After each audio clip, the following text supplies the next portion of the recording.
On this week's episode, we're finding our inner caveman and creating fire. We've got an itching and we've got some burning. Thank goodness there's an ointment for that. Today's show is hot. So hot you should move anything you have on top of your TV to a safe place. So throw on some animal skins and grab that axe. It's almost time to light this fire in this episode of Tough Grit.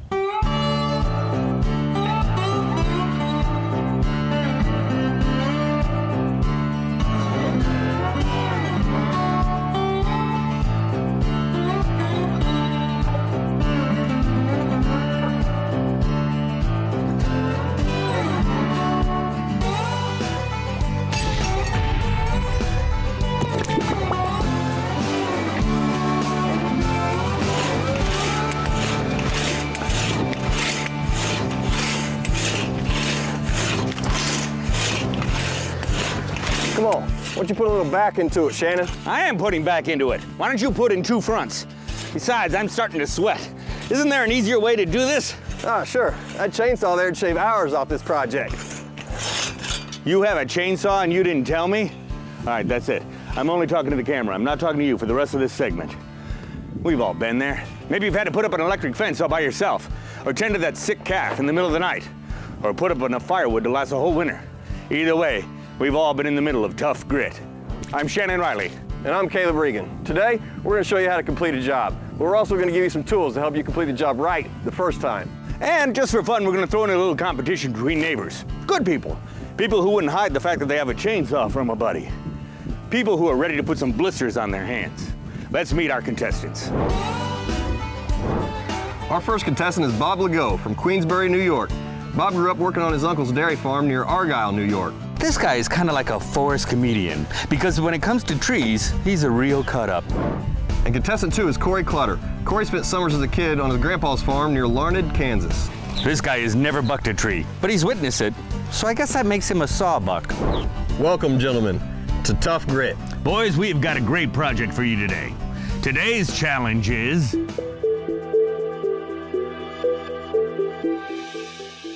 bucking and splitting wood. Bucking is the process, after felling and limbing, of cutting the tree into suitable lengths. You can buck a tree for multiple reasons, be it firewood, saw logs, veneer logs, fence posts, you name it. Today, we're cutting firewood. When cutting your logs, you make sure you check the desired length before you leave home. Nothing could be worse than finding out that your wood won't fit where you want to put it. But you two are in luck. We're not going to make you go it alone. We brought in 2 experts to help you out. As always, we have editor-in-chief of Grit magazine, Hank Will. In college, Hank was on the dean's list. Seriously, the dean walked right up to him and said, "Mister, you're on my list." And our tractor supply expert this week is Jeff Thompson, store manager from Greeley, Colorado. I'd really hate to see Jeff lose our challenge, especially since he said he'd split his winnings with me. These guys will be giving you advice and coaching you along the way on how to do it efficiently, accurately, and most importantly, safely. The guy who does the best job is going to win up to a $1,000 gift card to Tractor Supply Company. Now for today's challenges, we'll be using some pretty sweet tools. We've got Husqvarna 18-inch chainsaws, Timber Tough log jacks, Spico log splitters, and the good old split and maul. Then, of course, all the appropriate safety gear for using this equipment. Before we get our hands dirty, too late now thanks to Caleb, let's get the lowdown from our experts on what to expect from today's challenge. Okay, today, Bob, we need 15 to 17-inch logs so they'll fit in our fireplace. Okay. We can use a pre-cut one like this to measure our tree, or we could actually mark our bar and go up to the tree, lay it down, and that way we know how far to cut. Corey, when bucking firewood, there are 3 scenarios that you want to sort of take into consideration. The tree could either be flat on the ground, it could be supported by one end, but in this particular case, the tree is supported at both ends. In any case, you want to determine that ahead of time so that you can safely make your first cuts. No matter the scenario, Corey, you want to be sure that you grab the chainsaw in 2 hands, take a boxer's stance. You want to be sure that you've got good, safe footing before you make any cuts at all. And we want to make sure that we always cut on the uphill side. Once you cut, that log could roll downhill, and we always want to be away from the roll. Another safety option is to never cut above your shoulders. Okay, today we're going to do what's called overbucking. We're going to go up to the log and we're going to cut about 3/4 through the log. Make sure not to hit the tip into the ground. We'll have some serious kickback if we do. We're going to make several cuts. We're going to walk down the log 3/4 of the way through. Then what we're going to do is we're going to roll the log over and we're going to cut the remaining portion of that log. Now, Corey, if your tree is supported at one end or at both ends, your first cut needs to be what we call an overbuck. You basically saw down about 1/3 of the way through the tree. Okay. Your second cut is an underbuck. You basically cut up through the bottom of the tree till you meet the first cut. And at that point, the two pieces should fall nicely apart. You shouldn't bind the saw. You want to definitely watch your feet.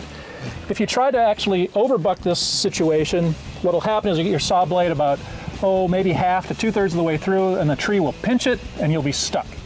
And if you try to underbuck the whole tree, you'll get your saw blade about 2/3 of the way through, and the top will kind of splinter, and there's a good chance that it won't separate. Okay. Corey, if your tree is supported in such a way that one end is actually sticking up in the air free and clear, you can actually start bucking at that end. And the approach to doing that is to take and start with an underbuck that goes about 1/3 of the way through and finish with an overbuck, and that piece of log will drop right off. Okay. Okay, we want to talk about safety now. We have a log roller that will safely roll our logs over so we can cut the underside. Then we want to gear you up with safety equipment. Make sure you got some good footwear, some chaps for your legs, protect your legs, some gloves, some eyewear, and then this helmet is wonderful. It protects your eyes, your ears, and the top of your head. Now it's time for the first part of our competition. This is where the real work gets started, which is why I'm not doing it.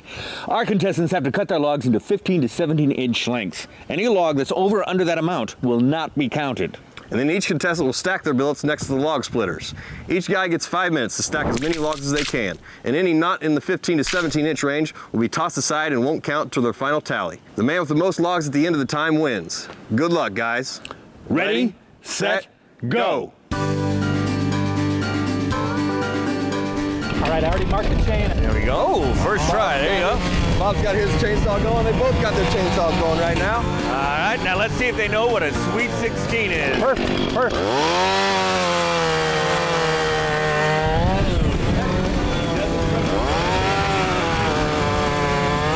Good job, Corey. Keep going. While our contestants log some time with the wood, we're going to cut out of here for a short break. When we come back, we'll find out which team stacks up. I know, you saw those jokes coming.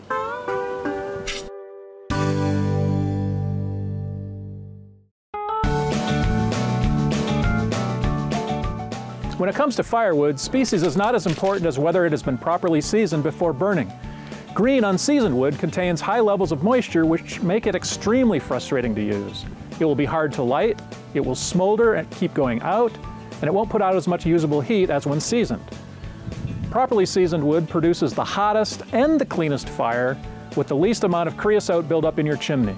Luckily, all you need to create the best in seasoned firewood is a little space and plenty of time.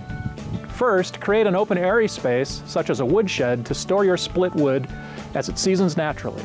Be sure that the area is covered and at least one wall is open for air circulation. 3 or 4 open walls is even better. In a pinch, you can create an airy stack of split logs and just cover the top of the pile with a tarp or some plywood. Whatever you do, be sure to leave the sides of the stack open. Locate your woodshed or stack so that it gets full sun for at least half a day. Avoid the north side of your house or barn if you can. Second, when placing wood in the woodshed with walls, build stable stacks off the ground on a pallet-like platform and leave a few inches between the walls and the split wood itself. Third, splitting wood is key to effective seasoning. The splitting process helps release moisture and offers additional surface area for heating the billet to combustion temperature. It takes about a year minimum to create good burning, well-seasoned firewood. 2 years is even better, but you don't generally want to season beyond 4 to 5 years as the wood begins to deteriorate. So as you can see, seasoning wood isn't all that difficult, but it'll be well worth your time. Welcome back. Our contestants are now bucking wood, which sounds a lot more fun than it is. They're taking the appropriate measurements and cutting their wood to the right length. Then they'll stack their billets next to the log splitters. The man with the most logs at the end of the time wins. Bob's on his 3rd log now. He's sliding the log down as a measurement. He doesn't trust his own ability to tell 16. Corey's got his 2nd down. Perfect, perfect. Bob's on his 4th right now.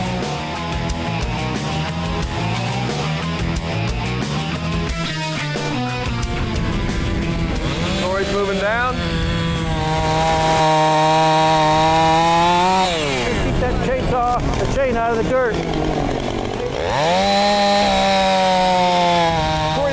logs down, but all of them don't seem to be 16 inches. I think he has a tough time with spatial orientation. Bob moving right down the log, using his measuring stick on every cut. Take one more off of there, Corey. Take one more off. Watch out on that other stick. Make sure you don't hit it. He's gonna start stacking now. These guys down here are still cutting. Right there's good. They got 3 minutes to go. Corey's already stacking. Both of them are stacking now. Corey's got 4 down there. Bob would go with his first 2 next to the splitter. I don't know if those look 16 inches. Those look pretty healthy to me. Oh, he's just gonna start tossing them. Way to go. I think we should use the timberjack. Grab the timberjack. Timberjack corn and I don't care. Where do you want it? Go ahead and let's hook it. Let's hook it right here.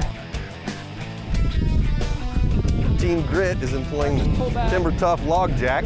They're gonna try to get this bird up in the air. And another timberjack has gone into business. Oop, he's got that backwards. There we go. Which way? Yeah, I think you're doing well. Right there, a little more. There we go. Keep going. Keep going. It'll rest on that stand there. Now Corey's back in business. Bob's got his logs up in the air now. Look at him go. There's 4 down, just like nothing. Uh-oh. Got a pinch. He's got a pinch.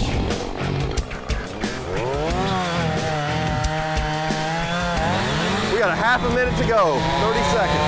Better start stacking. Let's go. Now they're gonna start throwing. Get as many of those over there as you can. Corey's running them 3 at a time. Chuck it, Bob, chuck.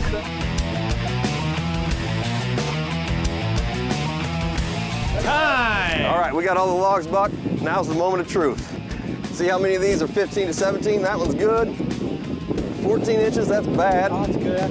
Oh, what are you talking about? This one's obviously bad. Oh, come on. That one's good. Cut us bad. some slack. Cut us a Bad, little 9 bit inches of slack. right there. I think we can go to this stack over here. Oh, man. As long as these are accurate. Oh, yeah. 15 inches. Right on. 15. Right on. 16. Right on. 15 and a half. Yeah. Good job, Bob. You guys got them. Won yourself a $500 gift card at least to Tractor Supply Company. Wow, Bob won that competition. Now, how are you gonna win the next competition? We're going to keep doing what we've been doing. We're going to keep listening to Hank. We're going to try to keep on working quickly, efficiently, and safely. You hold on to that dream, all right? Now that our logs are cut to length, we need to split them before they go into the woodshed, to the hearth, or in a pinch, straight into the wood stove. But don't you split. We want you to stick around, because when we return, we'll show you the right way to get the splitting done, or maybe even the wrong way. That'll obviously be my job. And we'll see who will grab another $500 gift card from Tractor Supply Company, and who will just get burned. Welcome back. Well, our contestants have bucked all the wood a wood buck can buck. They've stacked it up into stacks, and now it's time to split some logs. Well, splitting doesn't require a whole lot of skill Finally, you're talking my language. if you know what you're doing. Well, there's always a catch. Now our experts will show you the right technique to get the job done right. Now, Bob, if you want to stay in shape, we sell something like this, a hand maul, and this will put you back in the shape of your life. But if you got a lot of wood to split, you might think about a gas-powered log splitter, something like this. Safety is an important aspect anytime you're using machinery.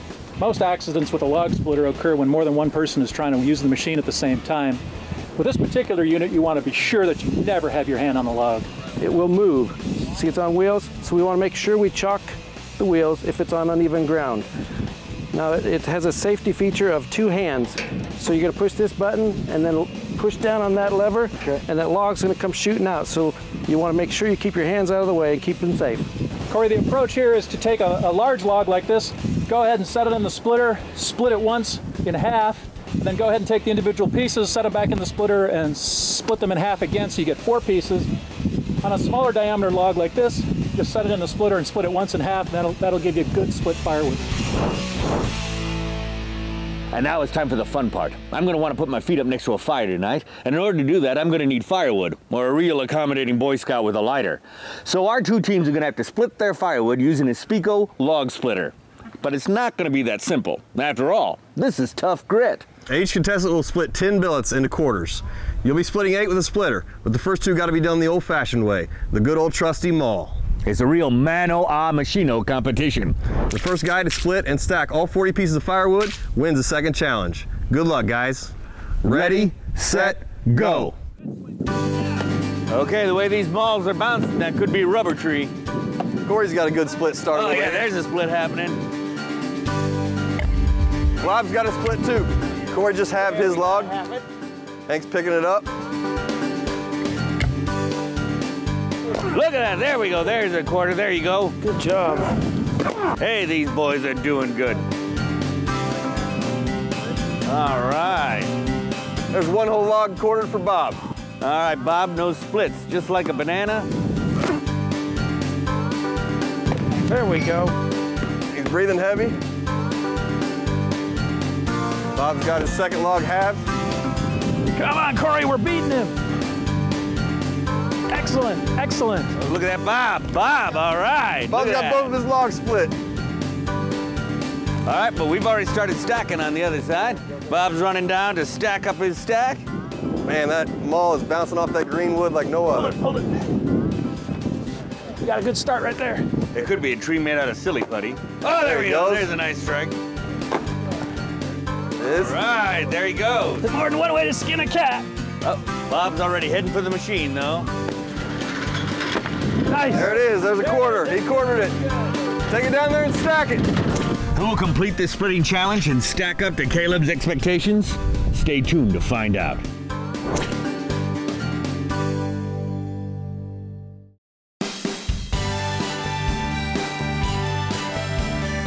When it comes to splitting firewood, there are several options available. If you split wood occasionally, all you may need is a hand wedge and a splitting maul. If you use wood as your primary heating source, you may want to invest in a mechanical log splitter. The size of log splitter depends on what you're cutting. If you have pine in the backyard and you just want to cut, you can get by with a 5-ton log splitter or maybe a 22-ton gas-operated log splitter. If you have a lot of heavy oak, you may want to go with a 35-ton log splitter. So as you're shopping for your log splitter, just be sure to know what your needs are. We're in our final competition, and our contestants have been laying it to these logs with the good old-fashioned maul. But now, for the exciting part. The swimsuit competition. No, actually, our contestants are gonna have to split the rest of these logs using a Spico log splitter. Oh, yeah.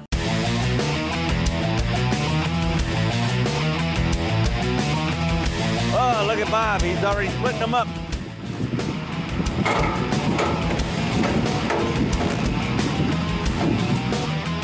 Goes a little bit faster with the machine. Corey's got his machine running finally.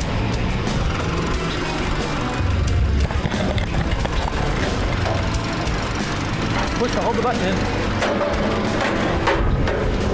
Bob's just winding down. He'll have 4 logs to go after this one. Uh-oh, he's got a tricky one. Running into problems. He's not giving up. Better give her another slice. There you go. Go ahead and stack those, I'll load you up another one. There he goes, he's got that one quartered. He's down to 4 logs to go. Corey's still got 6 to get through. We just got to stack. This ain't looking good. But you know, Corey's stopping to stack right now. Yep. You might want to split and stack. Nice. As far as tactics go, I think Bob's right on trying to get them all split first and then worry about stacking later.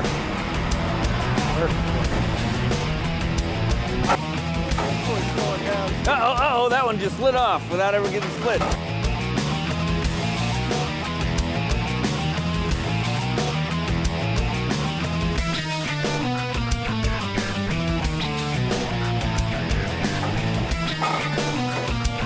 Uh-oh, Bob.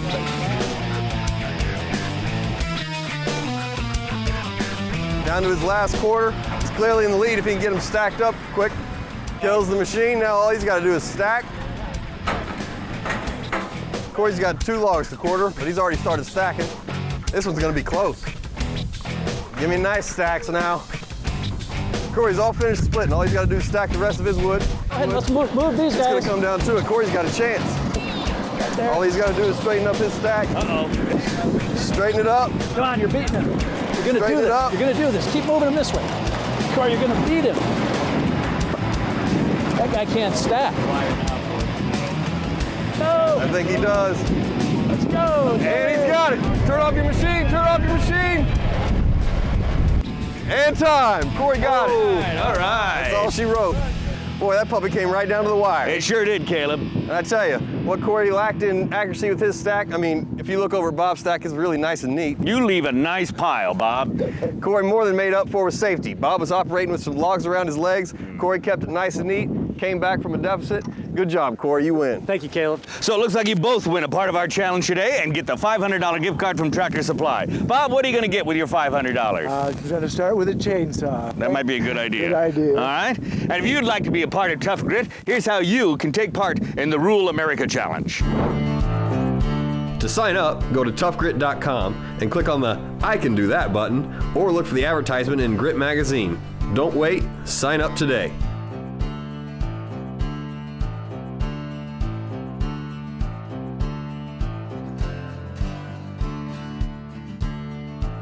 Now you know all you need to know about bucking and splitting firewood. Glad you could join us. Look forward to seeing you next time. And here's hoping when you're splitting wood, you don't end up splitting your pants. I'm Shannon Riley. And I'm Caleb Regan. And when you see us coming, you know you're in Tough Grit. On next week's episode, we learn why the old saying about good fences make good neighbors just might be true. If the Hatfields and McCoys would have been better fence builders, well, that famous feud would have been nothing but a minor scuffle. So a good fence is a must, especially with neighbors like the two we have competing. go! On next week's episode of Tough Grit.